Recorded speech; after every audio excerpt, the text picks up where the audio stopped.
아버지와 딸이 있었습니다. 매우 사이가 좋았고 또 매우 좋은 친구와 같아서 서로 사랑하며 많은 시간을 함께 또 교제하는 시간을 보냈습니다. 그런데 어느 날 아버지가 딸이 약간 변한 것을 발견한 거예요. 예전 같지가 않다. 딸의 마음이, 딸의 모습이 예전 같지가 않다 라고 아버지가 느낍니다. 산책을 가자고 하면 딸이 예전에는 같이 즐거운 마음으로 산책도 하고 그랬는데 산책을 사양합니다. 아버지의 마음이 무겁습니다. 힘이 듭니다. 또 매우 슬픈 마음이 밀려오면서 왜 이런 일이 생겼는지 이해가 할 수 없는 가운데 하루하루 날이 이어져 갑니다. 그러던 어느 날 얼마 후 아버지의 생일이 되자 딸은 아버지, 제가 아버지를 기쁘게 해드리기 위해서 만들었어요 라고 말하면서 직접 정성을 다하여 손으로 술을 놓아서 존귀하고 또 아름답게 만드는 슬리퍼를 또 선물하는 것이었습니다. 그때서야 딸이 왜 그렇게 행동했는지, 석 달 동안에 왜 그렇게 행동했는지 모든 상황이 이해가 되고 또 정리가 되어졌습니다. 그러나 아버지는 사랑하는 딸에게 이렇게 말했다고 합니다. 내 사랑하는 딸아, 나는 네가 만들어준 이 슬리퍼가 정말 마음에 든다. 하지만 다음부터 내게 슬리퍼를 주고 싶으면 사서 주렴. 나는 네가 만들어주는 그 어떤 것보다도 너를 원한단다. 이렇게 대답했다고 해요.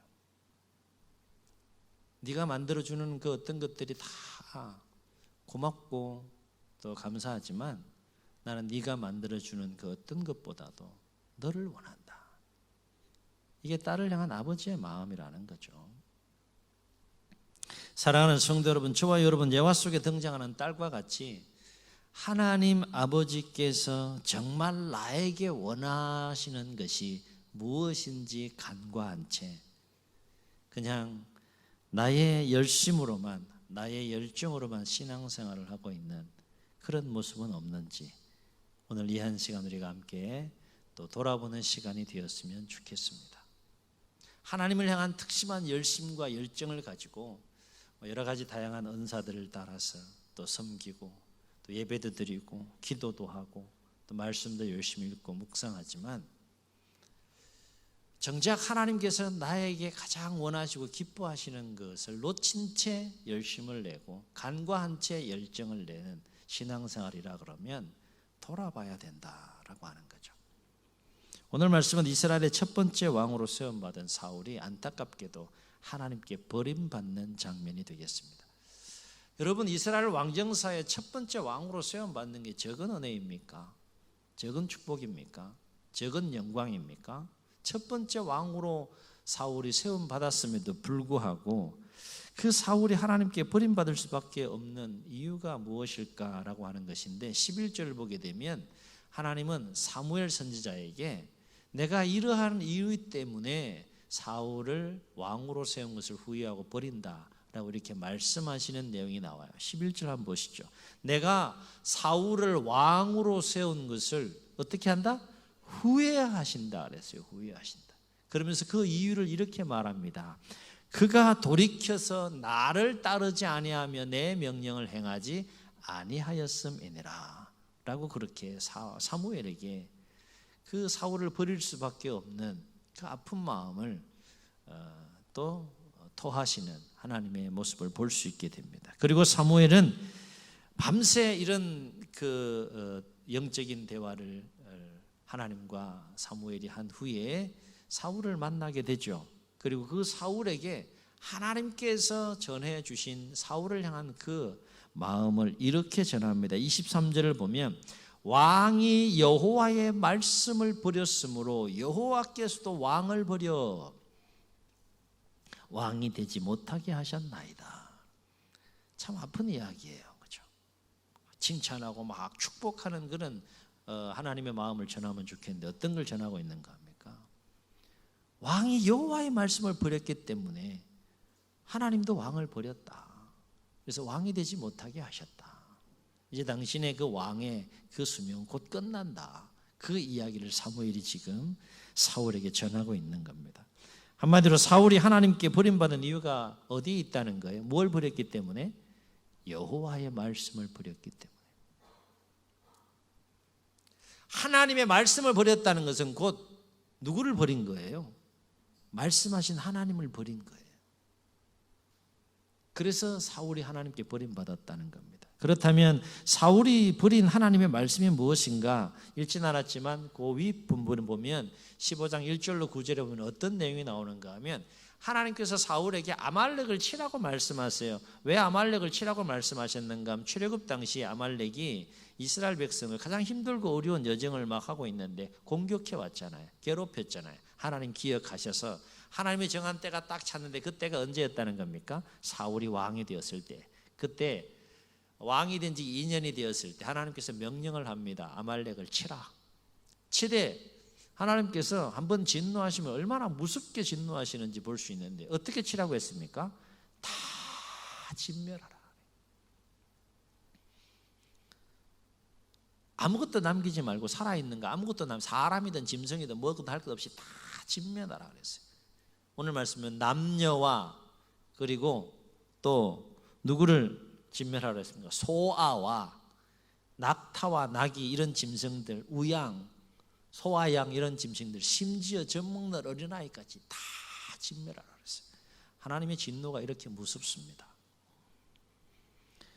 명령을 받고 사울이 아말렉을 치러 가서 전쟁에 이겼어요.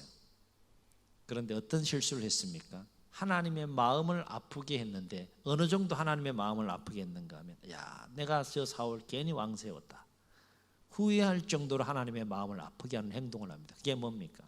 다 진멸하라 그랬는데 그 하나님의 말씀과 명령에 불순종해요. 그래서 아말렉의 왕 아각을 살려서 사로잡아서 가져오고요. 그리고 하찮고 또 상품의 가치가 없다라고 생각하는 또 그런 가치 없고 하찮은 것들은 그 소와 양 중에 진멸했지만 가만히 보니까 전 극상품이야. 살도 포동포동하게 찌고 막 진짜 극상품이에요. 이거는 죽이기 너무 아깝다는 생각이 막 들었던 그 극상품들은 진멸하지 않고 그냥 전리품으로 가져온 상태. 그 모습을 하나님은 아파하셨다는 거예요. 사랑하는 성도 여러분, 왜 사울은 하나님의 말씀을 버렸을까요? 버리지 말아야 될 사울의 왕으로서 누구보다도 하나님 말씀에 순종해서 하나님의 뜻 가운데 통치를 해 가야 할 첫 번째 왕으로서 아말렉과의 전쟁에서 왜 하나님 말씀을 버렸을까? 그렇습니다. 그것은 사울이 왕으로 세움받을 때 하나님과 사람 앞에서 가졌던 초심을 잃어버린 거예요. 초심을. 뭘 잃어버렸어요? 초심을 잃어버린 거예요. 10장에 보면 사울이 하나님과 사람 앞에서 가졌던 그 초심이 무엇인지를 알 수 있는데 사울이 하나님과 사람 앞에서 가졌던 초심이 뭡니까? 스스로를 작게 여기는 마음. 한번 따라해 보시겠습니다. 스스로를 작게 여기는 마음. 1번 쉽다, 2번 어렵다, 3번 잘 모르겠다. 이게 쉬워야 되는데 잘 안 되는 거야. 왜? 자기가 스스로 작게 여겨야 되니까. 그런데 어쨌든 사울은 첫 번째 왕으로 세움받을 때 스스로를 작게 여겼기 때문에 그 모습을 보시고 하나님께서 어여삐 여겨 그를 첫 번째 왕으로 세웠다는 거. 그 이야기가 10장에 나옵니다. 앞부분에 10장에 보게 되면 사울이 첫 번째 왕으로 세움받는 장면이 나오는데 하나님께서 사무엘로 하여금 온 백성을 미스바로 다 모으라. 그리고 12지파를 1000명씩 나에게 나오게 하라. 그러면서 제비뽑기를 통해서 왕을 뽑게 되는데 12지파 중에 어떤 지파가 뽑힙니까? 베냐민 지파가 뽑혀요. 그리고 그 지파 가운데 가족별로 또 나오게 해라 라고 했을 때 어떤 가족이 뽑히게 됩니까? 기스의 가족이 뽑히게 되고 그 기스의 가족의 기스의 아들이 누가 왕으로 뽑히게 됩니까? 사울이 하나님의 섭리 가운데 제비뽑기를 통해서는 하나님이 뽑았다는 얘기입니다. 온 백성 앞에서. 그런데 참 주목할 것은 뭔가 하면 정작 그렇게 해서 온 백성이 모인 미스바에서 첫 번째 왕으로 뽑힌 사울은 그 현장에 있었습니까? 없었습니까? 그 현장에 있었어요? 없었어요? 있었어요. 그런데 어떤 모양으로 있었다고 했습니까?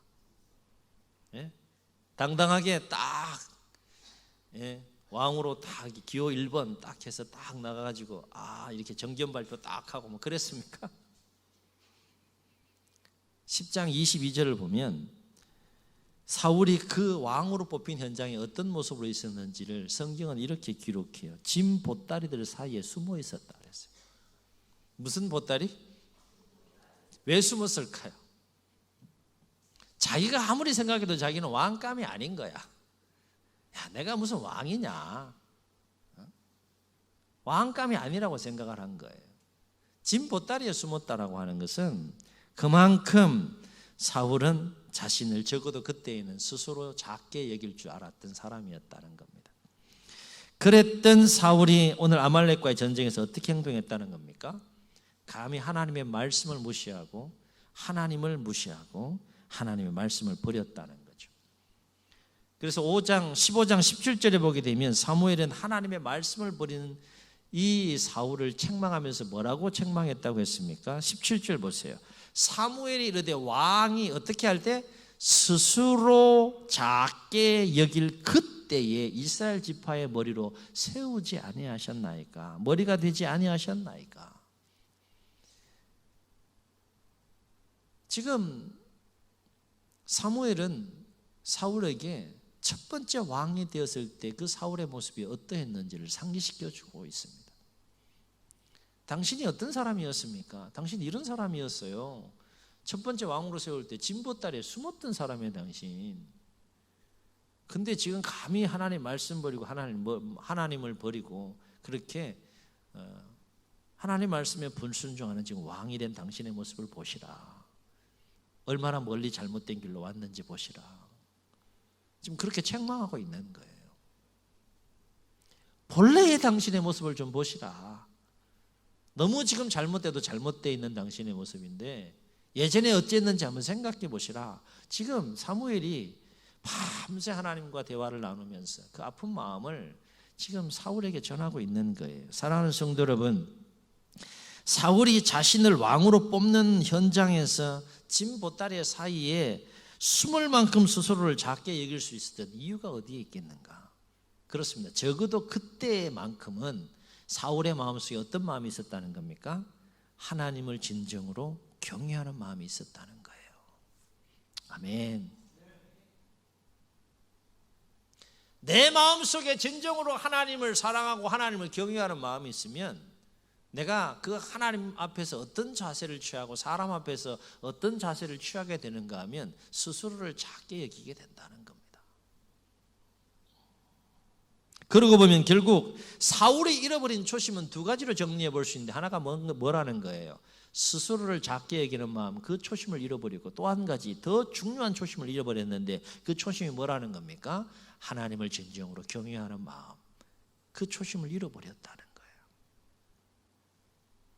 그런데 이 초심을 잃어버린 사울이 어떻게 되었다고 했습니까? 오늘 말씀을 통해 확인할 수 있듯이 이 두 가지 초심을 잃어버리고 나니까 사울의 마음이 막 높아질 대로 막 높아진 거예요.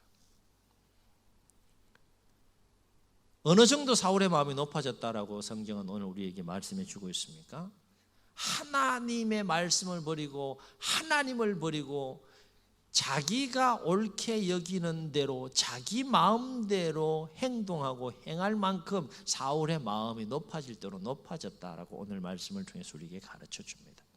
그래서 오늘 말씀 보면 사울이 스스로 자신을 높여 교만함으로 행동했던 네 가지 행동을 오늘 말씀을 통해서 우리에게 소개하고 있는데, 첫째는 앞에서 언급했던 것처럼 아말렉과의 전쟁에서 하나님께서 다 진멸하라고 했는데 어떻게 했습니까? 그 말씀에 불순종하고 말씀을 버려 다 진멸하지 않아요. 이건 사울의 교만한 행동입니다. 하나님이 기뻐하시고 옳게 여기는 것을 선택해야 되는데, 거기에 순종해야 되는데 자기가 생각하고 판단하기에 옳게 여기는 것에 그런 행동을 함으로 결국 진멸하지 않는 교만한 행동을 보여요. 두 번째는 뭔가 하면 더 재미있는 행동을 해요. 하나님의 마음을 더 아프게 하는 행동을 하는데, 전쟁에 나가게 해서 전쟁을 이기게 하신 것은 분명히 하나님이신데, 그러면 모든 영광을 하나님께 다 돌려야 될 그 상황 속에서 사울이 전쟁을 이기고 극상품인 소와 양의 울음소리를 들으면서 그 돌아오는 과정 속에 갈멜이라고 하는 곳에 이르러서 뭘 했다라고 했습니까? 기념비 하나를 세워요. 누구를 위해 기념비 세웠다고 했습니까? 자기를 위하여 기념비를 세웠다 했습니다. 이 정되면 막 가는 겁니다. 자기 외에는 눈에 뵈는 것이 없는 거죠. 또 한 가지 사울은 교만한 행동을 하는 것을 보게 되는데 어떤 행동을 하는가 하면 하나님은 전혀 그렇게 생각하지 않아요. 하나님은 전혀 기뻐하지 않고 원하지도 않는데 사울 스스로가 생각하기에 이렇게 하면 하나님께서 기뻐하실 거야 라고 생각하면서 자기의 방식대로 불순종함으로 얻은 진멸하지 않은 극상품인 소와 양을 가지고 하나님 앞에 제사하려고 했다라고 하는 거예요. 그렇게 하면 하나님이 기뻐하실 거라고 생각했던 거죠. 그러나 사무엘은 22절에서 이러한 사울에 대해서 뭐라고 책망했습니까? 22절을 보세요. 이렇게 책망해요. 사무엘에 대해 여호와께서 번제와 다른 제사를 그의 목소리를 청종하는 것을 좋아하심같이 좋아하시겠나이까? 그러면서 유명한 말을 합니다. 순종이 제사보다 낫고 순양의 기름보다 듣는 것이 순양의 기름보다 낫습니다 라고 책망하면서 이 사울에게 사무엘이 하나님의 마음을 전합니다. 한번 따라해 보시겠습니다. 순종이 제사보다 낫고 순양의 기름이 듣는 것이 순양의 기름보다 낫다. 깨닫는 은혜가 있기를, 도전이 될 수 있기를 주의 이름으로 축원합니다. 무슨 말입니까? 내가 좋게 여기는 제사라고 해서, 내가 좋게 여기는 행위라고 해서, 내가 좋게 여기는 예배라고 해서 하나님도 좋게 여길 것이라 혼자 착각하지 말라, 이 얘기입니다. 우리 이런 착각하면서 신앙생활 하는 경우들이 있지 않습니까? 그렇죠? 사울은 사실 깊이 들어가 보면 자기 만족을 위해서 극상품의 그 전리품을 가지고 자기 업적 드러내고 자기 영광 백성 앞에 드러내기 위해서 제사하려고 했던 마음을 읽을 수가 있어요. 하나님 기뻐하시겠느냐? 나의 만족, 나의 유익, 나의 영광을 위해서 신앙생활하는 그런 모습들 하나님 기쁘게 받으시겠느냐? 우리에게 적용해 보면 그렇게 적용해 볼 수 있다는 거예요. 힘이 들어도, 까다로워도, 때로는 순종하기 힘들어도 그게 하나님의 뜻이고 하나님의 말씀이고 하나님의 자녀로서 걸어가야 할 길이라면 묵묵히 뚜벅뚜벅 걸어가야 하는 것, 그것이 성경이 우리에게 가르쳐주는 하나님의 자녀와 백성으로서의 삶의 길이라고 하는 것이죠. 하나님이 진멸하라 그러면 진멸하는 거예요. 아까워도 진멸하는 겁니다. 거기까지 하나님께서 순종하기를 원하시는 거죠.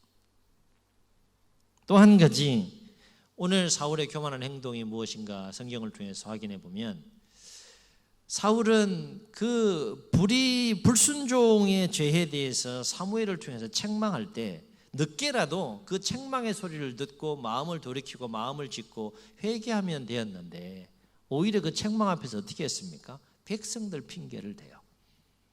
옹졸하고 궁색한 백성들 핑계를 댑니다. 나는 다 진멸하고 하나님 말씀대로 다 하려고 했는데 백성들이 이거 다 저 얼마나 아깝습니까? 저거 얼마나 좋은 상품입니까? 소와 양을 좋은 거 가지고 우리 가서 하나님 앞에 제사합시다. 막 그렇게 해서 백성의 목소리가 커지고, 그래서 백성의 목소리를 거역하기가 또 그렇고 두렵고, 그래서 내가 그냥 다 진멸하지 않고 이렇게 소와 양을 가지고 왔다고 이렇게 궁색한 변명을 합니다. 여러분, 지금 하나님께서 사울이 아말렉과의 전쟁에 불순종했을 때 즉각적으로 그냥 정리할 수 있어요. 그죠? 즉각적으로 그냥 칠 수 있어요. 얼마든지 하나님 그렇게 할 수 있는데 지금 뭐 하고 계신 겁니까? 기회를 주고 계신 거예요. 사울의 연약함을 아신 하나님 기회를 주고 계신 겁니다. 사무엘을 통해서. 어떤 기회를 주고 계십니까? 너 잘못했지 않냐? 회개해라. 책망하심으로 기회를 주시는 그 하나님의 손길도 은혜인 줄로 믿습니다. 아멘. 성경을 보면 사랑한다, 축복한다, 힘내라, 뭐 이런 하나님의 축복의 메시지도 충만하지만 너 잘못했다 책망하는 메시지도 우리를 향한 하나님의 말씀이라는 것이고 우리를 향한 하나님의 사랑의 또 다른 표현이라는 것이죠. 오직 성경은 하나님의 감동으로 된 것으로 교훈과 책망과 바르게 함과 의로 교육하기에 유익하니 그랬어요. 책망도 우리는 들을 수 있어야 한다는 것이죠. 근데 문제는 책망 앞에서 돌이키는 자가 있고 그렇지 않는 자가 있는데 오늘 사울의 모습은 책망 앞에서 회개하지 않는 또 다른 어리석은 모습을 보이는 사울의 모습을 보게 됩니다.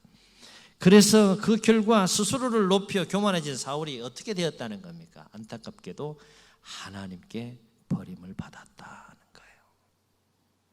누구에게? 하나님께 버림받았다는 거예요.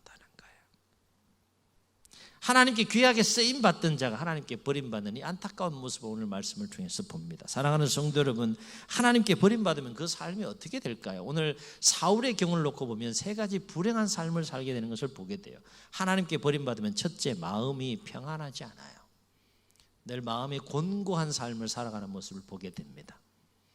이 하나님께 버림받은 자의 심령의 상태예요. 성경을 여러분 시간을 내서 한번 사울과 관련된 이야기를 사무엘상을 쭉 한번 읽어보세요. 하나님께서 사울을 왕으로 세우고 후회한다고 말씀하시고 버린 이후부터의 사울의 심령의 상태를 가만히 보면 무엇이 역사하는가 하면 악령이 역사합니다. 성경은 여호와께서 부르시는 악령이라고 했는데 이 표현은 하나님의 주권 아래서 역사하는 악령이 사울의 마음속에 역사해요. 그래서 늘 불안합니다. 초조합니다. 다윗에 대한 열등감에 사로잡힙니다. 우울합니다. 늘 분노가 치밀어 오릅니다. 근심합니다. 걱정합니다. 이런 마음들로 충만하여 곤고한 하루하루의 삶을 보내는 사울의 모습을 보게 돼요. 두 번째, 하나님께 버림받으면 어떤 삶을 살게 되느냐? 삶이 형통하지 못해요. 하나님께 버림받은 이후 사울의 삶과 그의 가정과 그의 가문이 어떻게 됐다고 했습니까? 점점 기울어집니다. 결국 그렇게 해서 멸망하는 그 사울의 삶과 가정과 가문의 모습을 성경을 통해서 여과 없이 기록되어져 있는 것을 볼 수 있게 됩니다. 하나님께 버림받으면 또 어떤 삶을 살게 되느냐? 사울의 경우를 놓고 볼 때 그 삶이 존귀하지 않다는 거예요. 존귀함을 잃어버리게 됩니다. 이스라엘의 첫 번째 왕으로 세움받은 사울이었지만 하나님께 버림받은 이후에 어떻게 그 사울의 삶이 전개됩니까? 왕위를 빼앗겨요. 기름 부음이 누구에게 갑니까? 다윗에게 갑니다. 그리고 이 사울은 그 생의 마지막이 어떻게 끝이 납니까? 블레셋과의 전쟁에서 비참하게 그 생을 마감하는 사울의 모습을 사무엘상 마지막 장에서 우리가 확인할 수 있습니다. 참으로 하나님께 버림받는 것이 얼마나 불행한 삶으로 이어지는지 우리 사울의 경우를 통해서 오늘 다시 한번 목격하게 됩니다. 그러므로 우리는 어떠한 경우에든지 하나님과 사람 앞에서 가졌던 초심을 잃어버려야 된다. 잃어버리지 말아야 된다. 잃어버리지 말아야 한다는 거예요. 쉽지 않을 겁니다. 초심을 잃어버리지 않는다는 건 결코 쉽지 않습니다. 그렇다면 우리가 초심을 잃어버리지 않으려면 어떻게 해야 될까? 두 가지를 생각해 볼 수 있는데, 첫째는 그 마음에 진정으로 하나님을 두려워하는 마음, 하나님을 경외하는 마음이 있어야 한다는 거예요. 사울의 마음속에 하나님을 두려워하고 경외하는 마음이 있었다 그러면 하나님 말씀을 결코 버릴 수가 없는 거죠. 오늘 이 시대에 우리 그리스도인들의 모습을 보게 되면 정말 하나님을 진정으로 두려워하는 마음이 있는가 생각이 드는 그런 삶의 모습들을 참 많이 보지 않습니까? 저와 여러분 하나님을 진정으로 두려워하고 경외하는 마음이 있습니까? 확인하고 회복될 수 있기를 주의 이름으로 축원합니다. 사울이 그 초심을 잃을 수밖에 없었던 가장 결정적인 이유가 어디 있는 거예요? 하나님을 두려워하는 마음이 사라진 거예요. 하나님을 경외하는 마음이 사라진 거예요. 속된 말로 간이 부은 거죠. 이제 내 마음대로 하겠다는 거죠. 하나님 뜻이 아니라 말씀이 아니라 내가 옳게 생각하는 대로 내 생각대로 내 마음대로 하겠다는 거예요. 또 한 가지 우리가 초심을 잃어버리지 않으려면 반드시 해야 될 것이 있는데 그것은 뭔가 하면 하나님 앞에서 끊임없이 내 자신의 자금을 발견할 수 있어야 한다는 거예요. 아멘. 뭘 발견하라는 겁니까? 내 자금을 발견하라는 거예요. 누구 앞에서? 하나님 앞에서. 이건 끊임없이 해야 될 작업이에요. 왜냐하면 자신이 크게 보이기 시작하는 순간부터 초심을 잃어버리게 되고 마음이 높아져서 사울처럼 실족할 수 있기 때문에 그렇습니다. 신앙생활 하면서요, 내 자신이 크게 보기 시작하면 가장 위험한 때인 겁니다.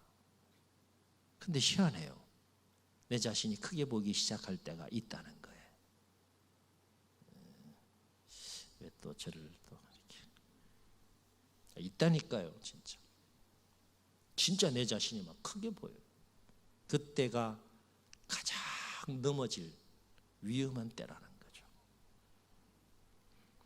여기서 우리가 반드시 기억해야 될 것은 뭔가 하면, 진정으로 영성이 깊어지고 신앙이 깊어지고 하나님과의 친밀한 교제가 깊어지게 되면 어떤 일이 발생하는가 하면 하나님이 점점 더 크게 보여요.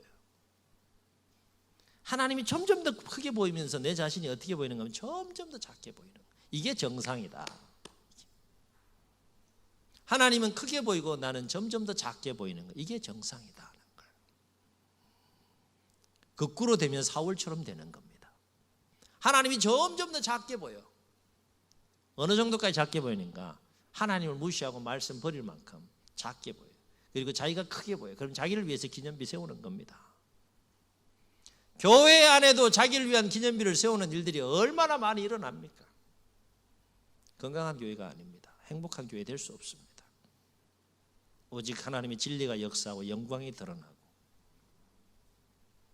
건강하고 행복한 교회, 그게 건강한 거고 행복한 교회 아니겠습니까? 안타깝게도 오늘 한국 교회 안에 전체를 뭉뚱그려서 제가 말씀드리기가 좀 그렇지만 한국 교회 안에 자기를 위한 기념비를 세우는 일들이 교회 안에도 얼마나 많이 일어납니까?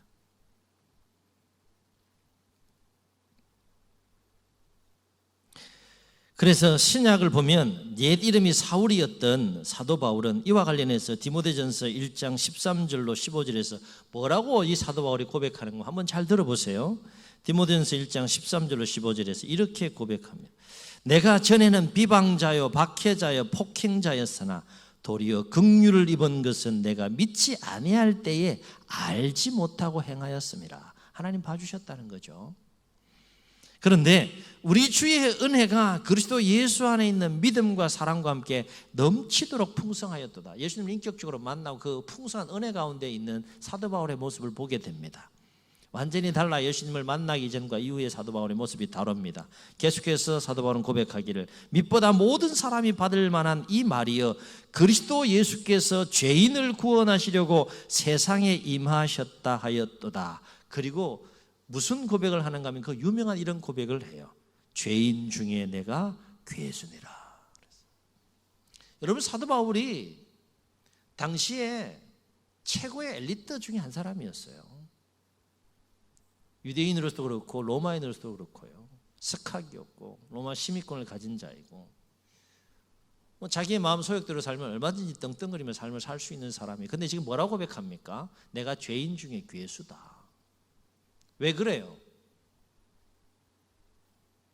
예수 그리스도를 통한 하나님의 은혜와 사랑을 깊이 깨닫고 나니까 너무너무 자기 자신이 작게 보이는 거예요. 이게 정상이라는 거예요.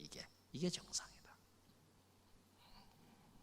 성경을 읽어 나가다 보면 우리가 하나님의 백성을 향한 마음, 또 하나님의 사람을 향한 하나님의 마음을 주목해 볼 필요가 있는데, 한 가지 우리가 그 하나님의 마음과 관련해서 우리가 주목하며 성경을 읽어 나갈 것 중에 하나는 뭔가 하면, 하나님은 하나님의 백성들이 하나님을 향하여, 하나님의 사람이 하나님을 향하여 처음 가졌던 그 초심을 잃어버리지 않길 원하신다는 거예요.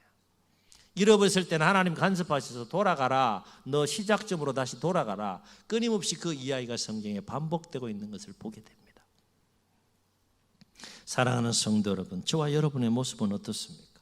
잠언의 지혜자는 잠언 16장 18절에서 이렇게 말합니다. 교만은 패망의 선봉이요 거만한 마음은 넘어짐의 앞잡이니라. 다시요.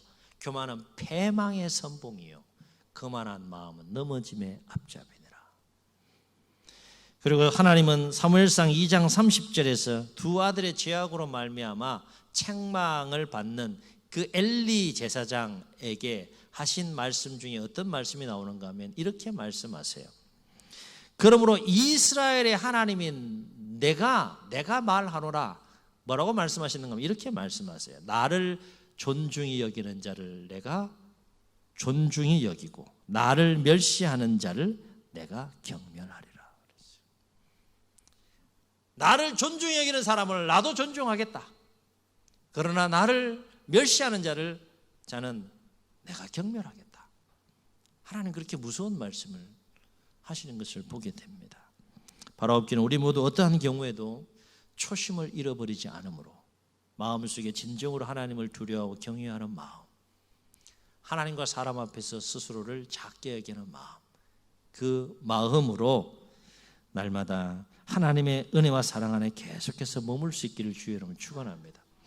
그러나 혹 우리의 연약함으로 인하여서 초심을 잃어버린 그런 모습들이 우리 가운데 있다면 조용한 시간 하나님 앞에 나아가서 그 마음을 한번 좀 돌아보고 하나님과의 관계를 좀 점검하고 우리의 믿음과 신앙생활을 한번 돌아보고 점검하면서 다시 잃어버린 그 초심을 회복함으로 하나님의 사람으로 다시 일어날 수 있기를 주의 이름으로 축원합니다. 그래서 우리의 남은 육체의 때가 하나님께 버림받는 사울과 같은 인생이 아니라 더욱더 하나님께 인정받고 사랑받는 복된 생애와 삶이 될 수 있기를 예수님의 이름으로 축복합니다. 축복합니다. 우리 말씀을 기억하시면서 고백하시고 함께 찬양합니다.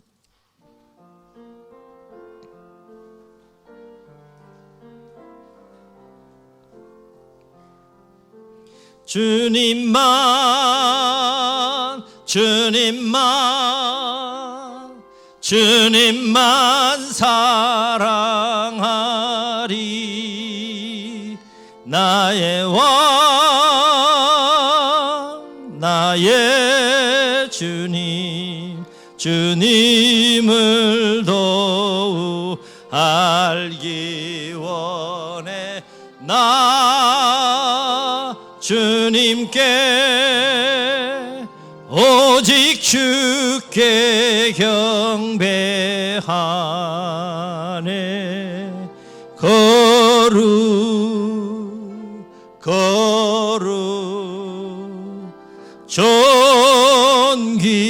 존귀 고백합시다. 사랑함이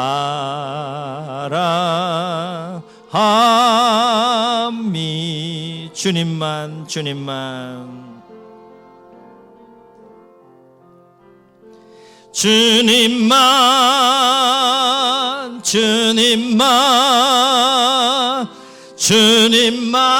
사랑하리. 나의 왕 나의 주님을 더욱 알기 원해. 나 주님께 오직 주께 경배하네. 거룩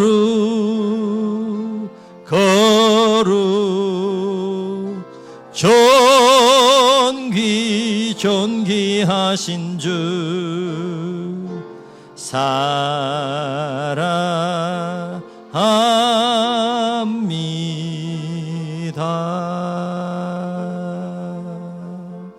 저희 눈을 감으시고 우리 말씀을 기억하시면서 한번 통성으로 기도하시겠습니다. 이스라엘의 첫 번째 왕으로 세움받는 것, 이게 적은 은혜입니까? 적은 영광입니까? 적은 사랑과 축복입니까? 그럼에도 불구하고 시간의 흐름 속에 상황의 변화 속에 하나님을 향한 마음이 변질되어 버린 사울은 초심을 잃어버렸습니다. 처음 왕으로 세움받을 때 가졌던 스스로 작게 여긴 마음, 진정으로 하나님을 두려워 경외했던 그 마음, 초심을 잃어버린 사울은 결국 하나님께 버림받는 생애와 삶을 살아감으로 끝이 나는 것을 봅니다. 오늘 우리 반면교사로 삼아야 되지 않겠습니까? 주여, 우리 안에 잃어버린 초심이 있습니까? 다시 회복해야 될 그 처음 마음이 있습니까? 처음 신앙, 처음 믿음, 처음 사랑이 있습니까? 하나님 앞에서 우리의 마음을 돌아보고 점검하면서 초심을 회복할 수 있도록 주님 도와주옵소서. 스스로를 작게 여기는 마음, 진정으로 하나님을 두려워하고 경외하는 마음이 우리 가운데 충만하게 회복되게 도와주셔서 하나님의 사람으로 남은 생애를 아름답게 이기고 승리하며 살아갈 수 있도록 주님 도와주옵소서. 이런 마음 가지고 말씀 기억하며 우리 결단하시고 통성으로 주님 세움 부르시고 기도합니다. 주여